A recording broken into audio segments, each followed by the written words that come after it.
da shekarar ne, amma farkon shekara sai na saki wakan. To ko da na saki wakan ta fara trending, mutane duk sun san wakan. To amma kuma na yi tunanin ma wakan ta ɗan yi baya, sai na ga cikin bikin sallah ta dawo sabuwa kuma. Kawai ga ta nan ta rugun tsumo ana ta fama. Wallahi kam. Wai sai ya tukuna ainihi me yasa ka kai wannan wakar ta jarumar mata kuma ka bata wannan sunan na jarumar mata? To abin da yasa na yi wakar jarumar mata duba da mutane.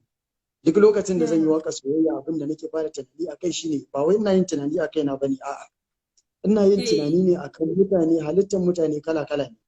Wani yana da zurfin soyayya, wani kuma bai da. To ina amfani da wanda yake zurfafa soyayya gurin yin waka. Da kyau.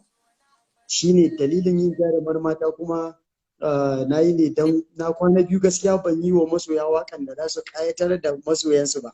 To shine sai na musu waka don su kayatar da masoyan. To kuma alhamdulillah na ga na zata